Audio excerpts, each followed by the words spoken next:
នាធិបតីអាមេរិក Donald Trump បានថ្លែងយ៉ាងច្បាស់តាមរយៈសារព័ត៌មាន Fox News កាលពីថ្ងៃច័ន្ទទី17 ខែសីហាថាប្រទេសអ៊ីស្រាអែលមិនគួរបន្តការទម្លាក់គ្រាប់បែកឬការវាយប្រហារទៅលើតំបន់ហ្គាហ្សាទៀតនោះទេខណៈលោកបានគូបញ្ជាក់ពីការបដិញ្ញាចិត្តយ៉ាងមុតមមក្នុងការរញច្រានផែនការសន្តិភាពនិងកិច្ចព្រមព្រៀងចម្បាញ់គ្នាឲ្យលេចចេញជាផ្លែផ្កាសាររបស់មេដឹកនាំរូបនេះបានទទួលការស្វាគមន៍យ៉ាងកក់ក្ដៅភ្លាមៗពីសំណាក់ក្រុម Hamas ដែលបានសម្ដែងក្តីសង្ឃឹមថាទីក្រុង Washington នឹងប្រើប្រាស់ឥទ្ធិពលនយោបាយរបស់ខ្លួនដើម្បីដាក់សម្ពាធលើរដ្ឋាភិបាលអ៊ីស្រាអែលឲ្យគោរពតាមកិច្ចព្រមព្រៀងនិងឈានទៅអនុវត្តជំហានទី2នៃផែនការសន្តិភាពដើម្បីបញ្ចប់សង្គ្រាមនិងការបាត់បង់ជីវិតប្រជាជនស៊ីវិលលោកត្រាំបន្ថែមថាក្រុម Hamas បានយល់ព្រមទម្លាក់អាវុធរួចរាល់ហើយប្រសិនបើភាគីអ៊ីស្រាអែលបំពេញតាមកាតព្វកិច្ចដែលបានព្រមព្រៀងគ្នានៅក្នុងផែនការសន្តិភាពទន្ទឹមនោះលោកបានបញ្ជាក់ថាសហរដ្ឋអាមេរិកនៅតែបន្តរក្សាទំនាក់ទំនងដោយផ្ទាល់ជាមួយក្រុម Hamas ដើម្បីធានាថាដំណើរការរំសាយអាវុធនិងការដកកងទ័ពអ៊ីស្រាអែលចេញពីដែនដីហ្គាហ្សា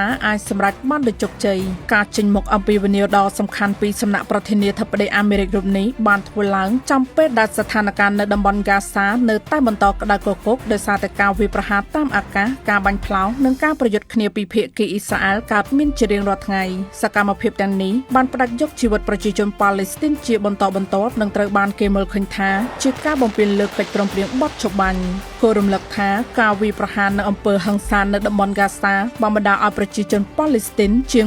73,000 នាក់បាត់បង់ជីវិតនិងជាង 174,000 នាក់ផ្សេងទៀតរងរបួសដែលភាគច្រើនគឺជាស្ត្រីនិងកុមារបន្ថែមពីលើការបាត់បង់ជីវិតមនុស្សយ៉ាងច្រើនសន្ធឹកសន្ធាប់ការប្រយុទ្ធគ្នានេះក៏បានបំផ្លិចបំផ្លាញហេដ្ឋារចនាសម្ព័ន្ធនៅក្នុងតំបន់ហ្គាហ្សារហូតដល់ទៅ 90% ដែលធ្វើឲ្យដែនដីទាំងមូលធ្លាក់ចូលក្នុងវិបត្តិមនុស្សធម៌យ៉ាងធ្ងន់ធ្ងរយន្តហោះអ៊ីស្រាអែលបានវាយប្រហារលើមូលដ្ឋានទ័ពអាកាសស៊ីរីចំនួន8លើកនៅព្រឹកថ្ងៃអង្គារទី18ខែសីហាយោងតាមទូរទស្សន៍រដ្ឋស៊ីរីការវាយប្រហារនេះបានបង្កឲ្យមានការខូចខាតធ្ងន់ធ្ងរដល់ហេដ្ឋារចនាសម្ព័ន្ធប៉ុន្តែមិនបណ្ដាលឲ្យមានអ្នកស្លាប់ឬរបួសនោះឡើយប្រពន្ធពីមន្ត្រីសន្តិសុខមួយចំនួនបានប្រាប់ទីភ្នាក់ងារព័ត៌មានបារាំង AFP ថាបច្ចុប្បន្នមូលដ្ឋានទ័ពអាកាសនេះកំពុងស្ថិតនៅក្រោមការការពាររបស់កងកម្លាំងក្រសួងការពារជាតិស៊ីរី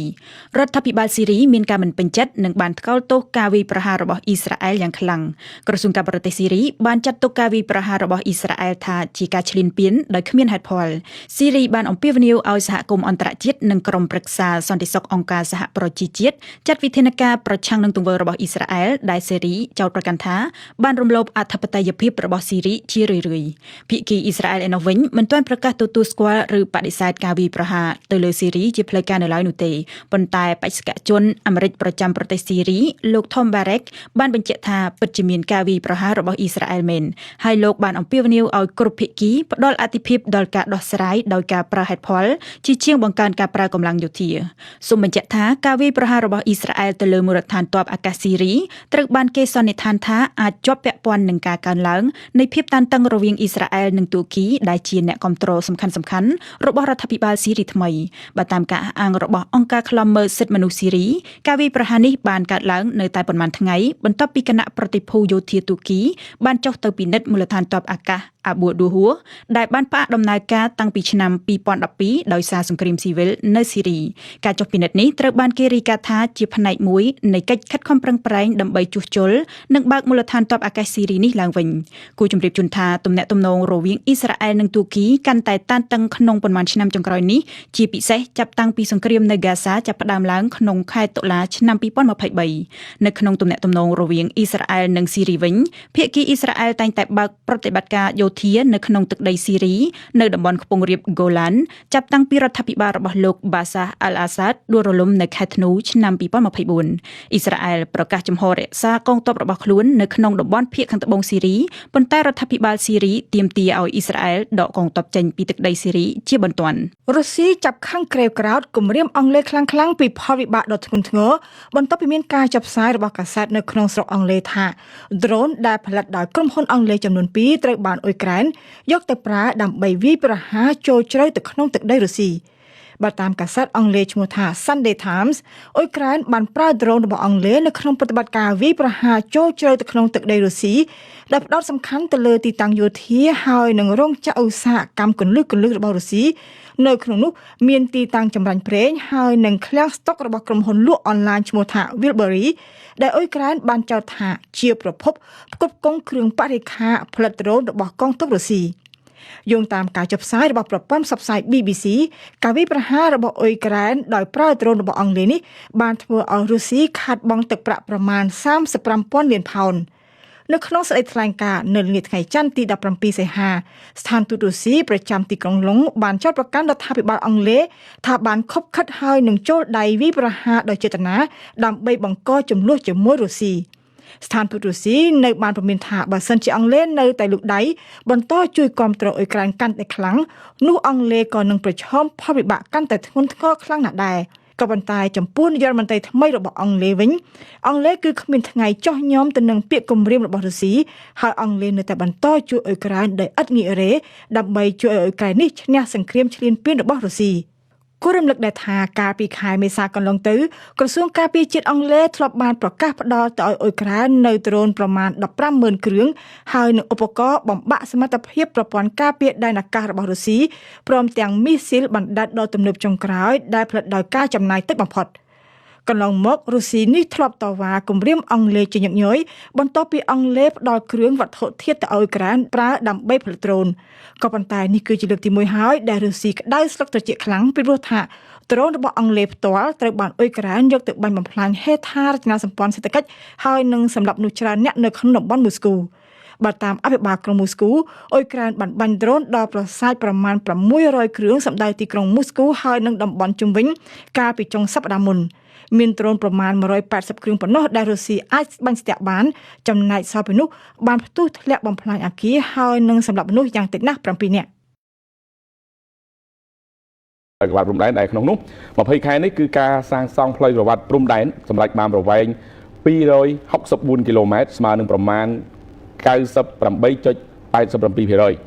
កសាងហេដ្ឋាការកសាងហេដ្ឋារចនាសម្ព័ន្ធតាមព្រំដែនដោយផ្ដោតលើការកសាងផ្លូវក្រវ៉ាត់ព្រំដែនរយៈពេលប្រមាណ20ខែគិតចាប់ពីខែធ្នូឆ្នាំ2024ដល់ថ្ងៃទី13ខែសីហាឆ្នាំ2026នេះសម្រាប់បានប្រមាណ 98.87% នៃផែនការរួមដែលរួមមានការប្រវែងសរុប 264.40 គីឡូម៉ែត្រនេះបើតាមសេចក្តីប្រកាសព័ត៌មានស្តីពីវឌ្ឍនភាពនៃការកសាងផ្លូវក្រវ៉ាត់ព្រំដែនដោយប្រើប្រាស់មូលនិធិកសាងហេដ្ឋារចនាសម្ព័ន្ធតាមព្រំដែនដោយផ្ដោតលើការកសាងផ្លូវក្រវ៉ាត់ព្រំដែនដែលចេញផ្សាយនៅថ្ងៃទី18ខែសីហានេះបើតាមសេចក្តីប្រកាសព័ត៌មានលទ្ធផលសម្រាប់បានក្នុងការសាងសង់ព្រំដែនផ្លូវព្រំដែនប្រវែងសរុប 264.40 គីឡូម៉ែត្របាទក្នុងនោះខេត្តមណ្ឌលគិរីសម្រាប់បាន 100% និងខេត្តរតនគិរីសម្រាប់បាន 97.63% ជាមួយគ្នានេះកាលពីថ្ងៃទី4ខែកក្កដាឆ្នាំ2025ក្រមការងារចំពោះកិច្ចកកមកងឯកភាពលេខ715នៃកងកម្លាំងវិស្វកម្មបានឈូសបើកផ្លូវក្នុងទឹកដីកម្ពុជាទៅដល់បង្គោលលេខ0តំបន់កន្ទុយនេះដែលជាចំណុចប្រសពគ្នានៃព្រំដែនប្រទេសទាំង3កម្ពុជាឡាវនិងវៀតណាមនឹងបានកំពុងបន្តការកសាងនិងពង្រីកផ្លូវនេះដើម្បីធានាភាពងាយស្រួលក្នុងការធ្វើដំណើរក្រុមការងារចំពោះកិច្ចកកមក៏បានសម្រេចជាស្ថាពរសំណង់សិល្បការរួមមានលូប្រអប់សរុបចំនួន54កន្លែងស្មើនឹង468.70 ម៉ែត្រដាក់លូមូលបេតុងគ្រប់ប្រភេទសរុប484កន្លែងនិងស្ថាបនាសម្រាប់ជាស្ថាពរនៅសំណង់បេតុងរក្សាទុកទឹកទុកប្រើប្រាស់សរុបចំនួន14កន្លែងស្មើនឹង305.40 ម៉ែត្រក្នុងនោះថ្នល់បេតុងបង្ហៀរក្សាទឹកទុកប្រើប្រាស់សម្រាប់ស្ថាពរបានចំនួន7កន្លែងស្មើនឹង245ម៉ែត្រនិងទំនប់បេតុងបង្ហៀររក្សាទឹកទុកប្រើប្រាស់សម្រាប់ស្ថាពរបានចំនួន7កន្លែងស្មើនឹង60.40 ម៉ែត្រនិងស្ថាបនាស្ពានបេតុងសម្រាប់បានចំនួន2កន្លែងប្រវែង54ម៉ែត្រក្រុមការងារចំពោះកិច្ចកកមក៏បានកសាងបង្គោលស្លាកមូលនិធិបានចំនួន6កន្លែងលើផែនការ8កន្លែងនិងបានដាំកូនត្នោតដែលជាអត្តសញ្ញាណជាតិសរុបចំនួន 5166 ដើមចំពោះមុខនេះក្រុមការងារចំពោះកិច្ចកកមក៏បាននឹងកំពុងបន្តយកចិត្តទុកដាក់លើការងារថែទាំបច្ចេកទេសខ្សែផ្លូវក្នុងទិសដៅមណ្ឌលគិរីដែលបានស្ថាបនារួចរាល់ដើម្បីធានាគុណភាពរឹងនិងបង្ការការខូចខាតជាយថាហេតុនៅក្នុងរដូវវស្សាបន្តជំរុញល្បឿនការកសាងល្បឿនតាមដែលអាចធ្វើទៅបាននិងចាត់តាំងដឹកជញ្ជូនប្រេងឥន្ធនៈសម្ភារៈវត្ថុធាតុដើម បាទចូលទៅកាន់ដើម្បីផ្គត់ផ្គង់ការដ្ឋានtừខេត្តរតនគិរីដើម្បីបញ្ចប់គម្រោងកសាងផ្លូវក្រវ៉ាត់ព្រំដែននេះតាមផែនការដែលបានគ្រោងទុកចាទស្សនិកជននេះគឺជាវឌ្ឍនភាពដែលយើងចង់បង្ហាញអំពីការអភិវឌ្ឍនៅខ្សែក្រវ៉ាត់ផ្លូវខ្សែក្រវ៉ាត់ព្រំដែនដែលកន្លងទៅបងប្អូនប្រជាពលរដ្ឋគឺបានចូលរួមជាមូលនិធិទាំងក្នុងនិងក្រៅប្រទេសហើយចង់ឆ្លុះបញ្ចាំងថាថវិកាដែលបងប្អូនប្រជាពលរដ្ឋបានចូលរួមនៅក្នុងមូលនិធិមួយនេះគឺត្រូវបានរាជរដ្ឋាភិបាលចាត់ចែងដ៏មានប្រសិទ្ធភាពជាទីបំផុតអញ្ចឹងជាង 98% ហើយអញ្ចឹងឆាប់នេះគឺផ្លូវខ្សែក្រវ៉ាត់ព្រំដែននិងលេចចេញជារូបរាង 100% ដែលបងប្អូនប្រជាពលរដ្ឋពីមុនមកធ្លាប់តែលើកឡើងថាមានការលំបាកបារម្ភពាក់ព័ន្ធជាមួយនឹងការធ្វើដំណើរការរស់នៅហើយមែនទែនទៅគឺកងវិស្វកម្មកម្លាំងរបស់កងយុទ្ធពលខេត្តប្រភូមិន្ទវិរៈការពារព្រំដែនគឺមិនត្រឹមតែការពារព្រំដែនទេប៉ុន្តែចូលរួមចំណែកយ៉ាងធំធេងមែនទែននៅក្នុងការលះបង់កម្លាំងកាយចិត្តនៅលើការស្ថាបនានៅផ្លូវទាំងអស់នេះពីព្រោះថាផ្លូវខ្លះគឺត្រូវតែមុននឹងស្ថាបនាបានគឺត្រូវរកនៅក្របយុទ្ធភ័ណ្ឌមិនទាន់ផ្ទុះទាំងអស់នេះគឺជាការយកចិត្តទុកដាក់មែនទែនរបស់រាជរដ្ឋាភិបាលកម្ពុជាហើយផ្លូវក្រវ៉ាត់ព្រំដែននេះនឹងបង្កើនឬក៏ផ្ដល់នូវប្រយោជន៍ជាច្រើនសម្រាប់បងប្អូនប្រជាពលរដ្ឋទស្សនិកជនជាទីគោរពនិងជាទីមេត្រីបន្ថែមនៅព័ត៌មានពាក់ព័ន្ធជាមួយនឹងទំនាក់ទំនងរវាងកម្ពុជានិងមីយ៉ាន់ម៉ាពីម្ដងដែលក្នុងនោះបើតាមការបញ្ជាក់របស់មន្ត្រីជាន់ខ្ពស់រាជរដ្ឋាភិបាលកម្ពុជាបានដឹងថាលើថ្នាក់ដឹកនាំរបស់មីយ៉ាន់ម៉ានឹងបំពេញទស្សនកិច្ចផ្លូវការមកកាន់ព្រះរាជាណាចក្រកម្ពុជានៅអំឡុងខែកញ្ញាខាងមុខនេះលោកមីនអងលៀងដែលជាមេដឹកនាំរបស់ប្រទេសមីយ៉ាន់ម៉ានឹងអញ្ជើញបំពេញទស្សនកិច្ចផ្លូវការនៅកម្ពុជានៅដើមខែកញ្ញាឆ្នាំ2026ខាងមុខនេះហើយដំណើរទស្សនកិច្ចរបស់មេដឹកនាំមីយ៉ាន់ម៉ាមកកាន់កម្ពុជានេះគឺដើម្បីពង្រឹងនិងពង្រីកនៃកិច្ចសហប្រតិបត្តិការរវាងប្រទេសទាំងពីរឲ្យកាន់តែស៊ីជម្រៅបន្ថែមទៀតបើតាមអារម្មណ៍ជាទិរិតអ្នកនាំពាក្យប្រសិទ្ធិនៃព្រះរាជាណាចក្រកម្ពុជាបានបញ្ជាក់ប្រាប់ក្រុមការងារ BTV ថាលោកមីនអងលៀងនឹងអញ្ជើញបំពេញទស្សនកិច្ចផ្លូវការនៅកម្ពុជានៅដើមខែកញ្ញាខាងមុខដែលជាដំណើរទស្សនកិច្ចដើម្បីរឹតចំណងមិត្តភាពរវាងកម្ពុជានិងមីយ៉ាន់ម៉ាឲ្យកាន់តែរឹងមាំនិងកាន់តែស៊ីជម្រៅបន្ថែមទៀតហើយនៅក្នុងអំឡុងពេលទស្សនកិច្ចលោកមីនអងលៀងក៏គ្រោងនឹងជួបជាមួយនឹងថ្នាក់ដឹកនាំកម្ពុជារបស់កម្ពុជាជាបន្តបន្ទាប់ផងដែរសូមជម្រាបថាមេដឹកនាំប្រទេសមីយ៉ាន់ម៉ាលោកមីនអងលៀងកំពុងតែបង្កើនយុទ្ធនាការការទូតដោយបំពេញទស្សនកិច្ចនៅតាមបណ្ដាប្រទេសក្នុងតំបន់ក៏ដូចជាប្រទេសធំៗដូចជាខាងចិនឥណ្ឌានិងរុស្ស៊ីជាដើមហើយបាននិយាយដំណើរទស្សនកិច្ចនៅក្នុងតំបន់អាស៊ានវិញមេដឹកនាំមីយ៉ាន់ម៉ាលោកមីនអងលៀងកាត់ចេញពីការបោះឆ្នោតចុងឆ្នាំ2025បានបំពេញទស្សនកិច្ចផ្លូវរដ្ឋជាលើកដំបូងគេបង្អស់គឺនៅខាងប្រទេសឡាវដើមខែកក្កដានិងបំពេញទស្សនកិច្ចនៅថៃកាលពីដើមខែសីហា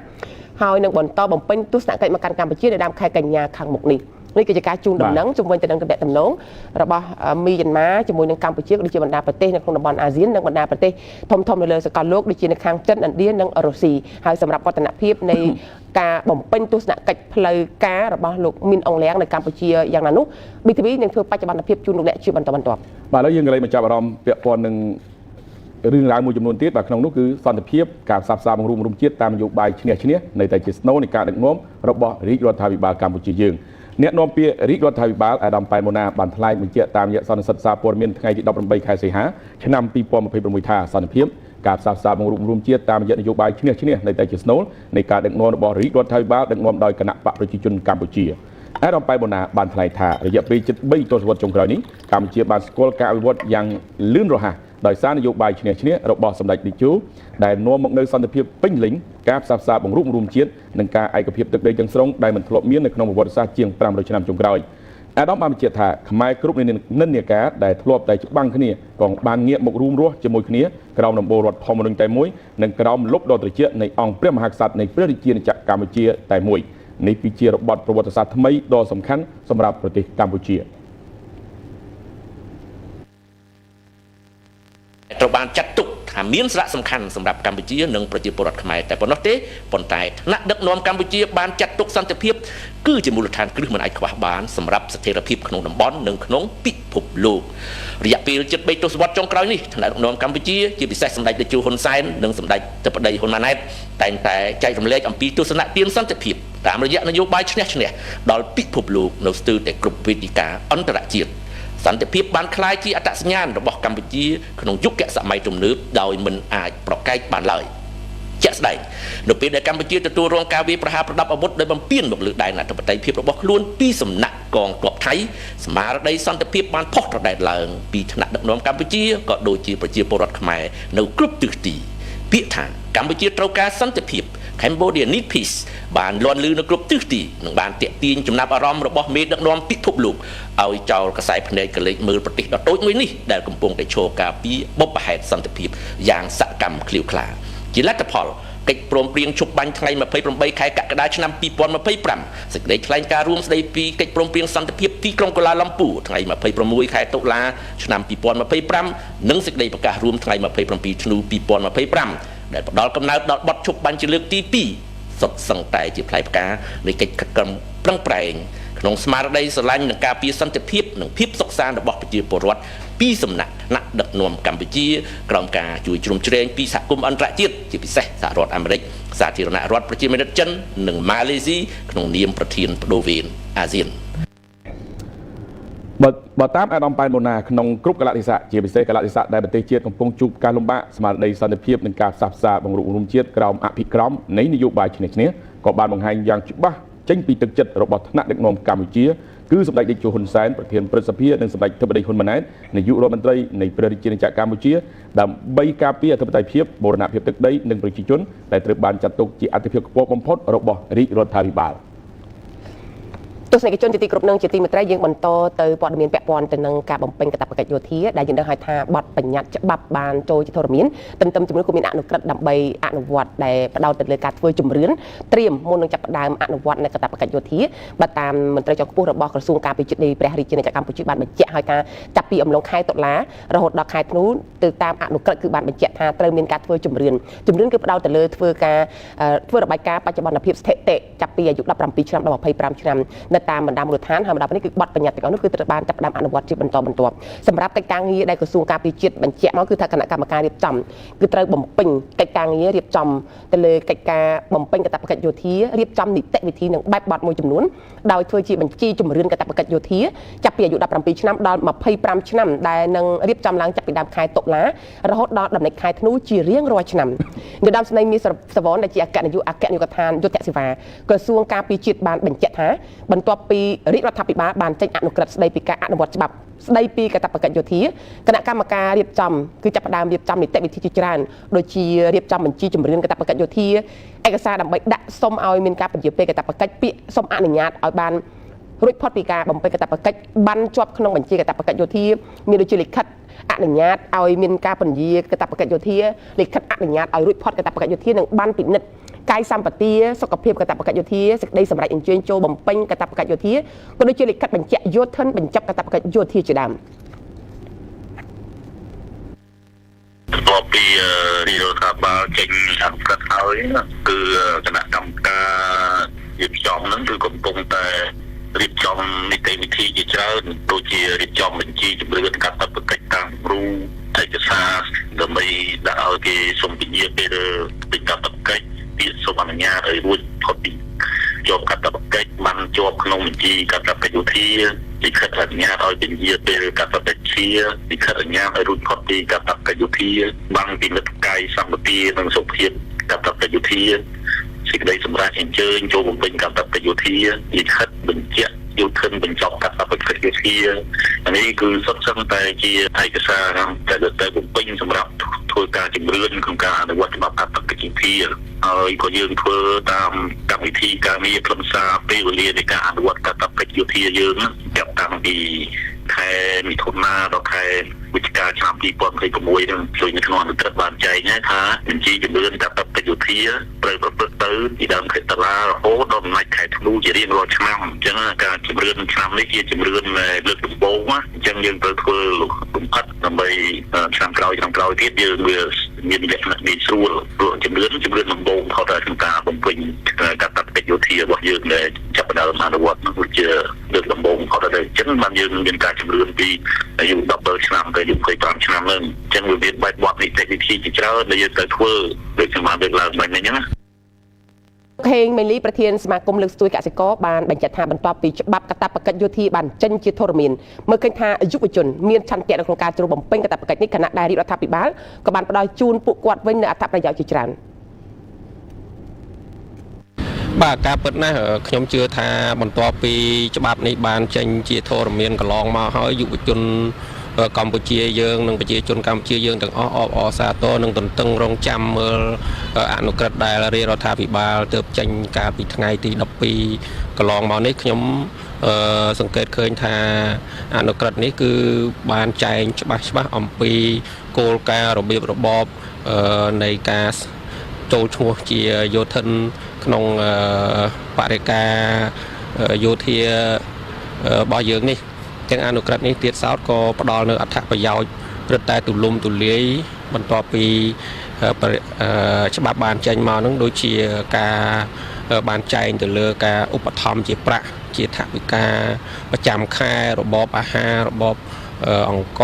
របបសម្លៀកបំពាក់មិនតែប៉ុណ្ណោះទេគឺយោធិនទាំងអស់ដែលចូលវឹកវើគឺទទួលបានការគាំពៀគ្រប់បែបយ៉ាងទាំងសកម្មភាពទាំងសុខភាពសុខុមាលភាពទាំងអស់គឺការស្នាក់នៅស្នាក់អាស្រ័យទឹកភ្លើងជាដើមឡាក់នេះគឺទទួលបានការគាំពៀពីរាជរដ្ឋាភិបាលដែលមានក្រសួងការពារជាតិជាសេនាធិការផ្ទាល់តែម្ដងលោកម៉ៅផល្លាប្រធានសមាគមថ្នាលយុវជនកម្ពុជាបានអំពាវនាវដល់យុវជនដែលមានអាយុចាប់ពី17ឆ្នាំឡើងទៅត្រូវតែត្រៀមដើម្បីចូលរួមបំពេញកាតព្វកិច្ចយោធាដើម្បីពង្រឹងខឿនការពារជាតិមិនថានៅកម្ពុជាយើងទេគឺប្រទេសទូទាំងពិភពលោកដែលគេអនុវត្តកាតព្វកិច្ចយោធានេះដូច្នេះហើយចំពោះកាតព្វកិច្ចយោធានេះរាជរដ្ឋាភិបាលបានយកចិត្តទុកដាក់យូរមកហើយក៏ប៉ុន្តែឱកាសនេះពេលវេលានេះដំណាក់កាលនេះយើងត្រូវតែធ្វើបាទត្រូវតែធ្វើដូច្នេះខ្ញុំសូមសំណូមពរឲ្យបងប្អូនប្រជាពលរដ្ឋជាពិសេសគឺយុវជនដែលគ្រប់អាយុចាប់ពី17ឆ្នាំឡើងទៅ18ឆ្នាំឡើងទៅនេះគឺធ្វើយ៉ាងម៉េចមិនត្រូវគិតបេះទេបាទត្រូវតែចូលរួមមកក្នុងកិច្ចការងារជាតិរបស់យើងពីព្រោះបើយើងមិនចូលនៅក្នុងកាតព្វកិច្ចយោធានេះទេវាស្មើនឹងបងប្អូនទាំងអស់គ្នាអត់ស្រឡាញ់ជាតិមាតុភូមិរបស់យើងទេហើយនេះជាឱកាសដ៏ល្អដែលរាជរដ្ឋាភិបាលក្រោមការដឹកនាំដោយសម្ដេចធិបតីហ៊ុនម៉ាណែតនាយករដ្ឋមន្ត្រីនៃកម្ពុជារបស់យើងគឺលោកបានគិតគូរមិនថាវិស័យយោធាមិនថាវិស័យការពារជាតិមិនថាវិស័យអប់រំមិនថាវិស័យផ្សេងគឺលោកគិតគូរសម្រាប់មកក្នុងអាណត្តិទី7របស់លោកនេះអញ្ចឹងខ្ញុំសូមសំណូមពរឲ្យបងប្អូនក្មួយយុវនារីយុវជនទាំងអស់គ្រប់រាជធានីខេត្តសូមយកចិត្តទុកដាក់ឲ្យមែនតើនៅចំណុចនេះពីព្រោះឥឡូវអនុក្រឹត្យលោកបានចេញហើយបាទបង្រៀនច្បាប់បានមកហើយអនុក្រឹត្យលោកចេញថ្មីយើងនេះដាច់ធិបតីលោកបានធ្វើអកិច្ចការងារមួយដើម្បីជាតិនេះមួយគឺជាមរតកទៅចំនួនខាងមុខទៀតដែលយើងសង្ឃឹមថារាជរដ្ឋាភិបាលបន្តទៅទៀតគឺនឹងជោគជ័យនៅវិស័យការពារជាតិក៏ដូចជាវិស័យផ្សេងក្រោមការដឹកនាំរបស់សម្ដេចធិបតីនាយករដ្ឋមន្ត្រីនៃកម្ពុជារបស់យើងសូមបញ្ជាក់ថាច្បាប់ស្តីពីកាតព្វកិច្ចយោធាបានប្រកាសឲ្យប្រើប្រាស់ជាផ្លូវការនៅថ្ងៃទី25ឧសភា2026កន្លងទៅរីឯអនុក្រឹត្យនេះគឺបានរាជរដ្ឋាភិបាលផ្សាយជាសាធារណៈនៅថ្ងៃទី13សីហា2026បន្ទាប់ពីសម្ដេចធិបតីហ៊ុនម៉ាណែតនាយករដ្ឋមន្ត្រីបានចុះហត្ថលេខាកាលពីថ្ងៃទី12សីហា2026ទស្សនិកជននេះគឺជាការបន្តអនុវត្តនៅអ្វីដែលជាបានដឹងឲ្យថាច្បាប់យើងមានច្បាប់ហើយយើងត្រូវមានអនុក្រឹត្យមួយទៀតហើយអនុក្រឹត្យនេះមានថាចែងលម្អិតថាតើមុននឹងចាប់ផ្ដើមដាក់ឲ្យអនុវត្តហ្នឹងគឺត្រូវធ្វើកិច្ចការងារជំនាញបែបណាខ្លះព្រោះការចែកលម្អិតចាំងពីការចាប់ផ្ដើមចូលទៅបំពេញជំរឿនមានថាគឺយើងប្រមូលស្ថិតិតើយុវជនដែលស្ថិតនៅក្នុងលក្ខខណ្ឌហ្នឹងចាប់ពីអាយុ18ដល់25ហ្នឹងគឺប្រមាណនេះប៉ុន្តែយើងត្រូវរាប់ចាប់ពី17ពីព្រោះថាតែឥឡូវនេះយើងចិត្តគៀកដល់ចុងឆ្នាំហើយចុងជារៀងរាល់ឆ្នាំនៅក្នុងអនុក្រឹត្យគឺចែងកំណត់ថាត្រូវតែរៀបចំជំរឿនយុវជនចាប់ពី17ដល់25ឆ្នាំហ្នឹងគឺរៀងរាល់ខែតុលាដល់ខែធ្នូជាប្រចាំឆ្នាំតែម្ដងដើម្បីឲ្យក្រសួងការពារជាតិដែលជាក្រសួងសម័យតួបន្ទុកហ្នឹងរៀបចំកិច្ចការងារបានត្រឹមត្រូវច្បាស់លាស់ធ្វើឲ្យប្រកាសថាទាំងការងារផ្ដល់រៀបចំនីតិវិធីទាំងអស់ហ្នឹងគឺត្រឹមត្រូវហើយសម្រួលទៅដល់អ្វីដែលជាតម្រូវការពិតប្រាកដនៅក្នុងការអនុវត្តច្បាប់ស្តីពីកាតព្វកិច្ចយោធា